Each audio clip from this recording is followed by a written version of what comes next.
खरेदी खत महत्वाचे की सातबारा? जमिनीची नोंदणीकृत खरेदी खत झाले, परंतु उतारावर नोंद केली नाही. जुना मालक म्हणतो उतारावर नाव माझे आहे, मीच मालक आहे असे म्हणून हरकत करतो. तर त्या जमिनीचा खरा मालक कोण? तर आजच्या व्हिडिओच्या माध्यमातून खरेदी खत महत्वाचे की सातबारा हे समजून घेऊयात. तर खरेदी खत आणि सातबारा यातील फरक समजून घेण्यासाठी आपण एक उदाहरण पाहूयात. एक शेतजमीन किंवा मिळकत असते. या जमिनीचा ए हा मालक असतो. त्यानंतर ए हा बी ला त्या जमिनीचे नोंदणीकृत खरेदी खत करून देतो.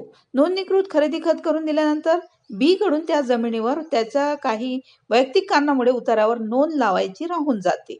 या दरम्यान ए हा बी ला सदर जमीन ही माझी असून जमिनीच्या उतारावर माझे नाव आहे, त्यामुळे सदर जमीन तू करायची नाही, जमिनीत यायचा नाही असे सांगून जमिनीचा मालक अजूनही मीच असल्याचे सांगतो. आता सुरुवातीला ए ने बी ला नोंदणीकृत खरेदी खत करून दिले, तेव्हापासून ए हा सदर जमिनीचा मिळकतीचा मालक राहत नाही हे स्पष्ट होते. म्हणजेच त्या मूळ मालकाचा सदर जमिनीवर कोणताही हक्क व अधिकार राहत नाही.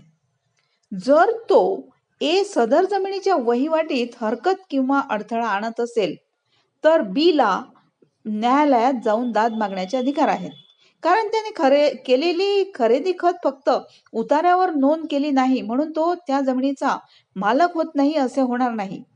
कारण जे झालेलं खरेदी खत आहे ते रजिस्टर खरेदी खत आहे आणि रजिस्टर खरेदी खताने तो मालक आहे. ए हा फक्त नामधारी मालक राहिलेला असून जमिनीचे सातबारे उतारे हे मालकीचे प्रूफ नसून जमिनीचे सातबारा उतारे हे फक्त कर गोळा करण्यासाठीचा कागद आहे असा निर्वाळा मान्य सर्वोच्च न्यायालयाने देखील दिला आहे.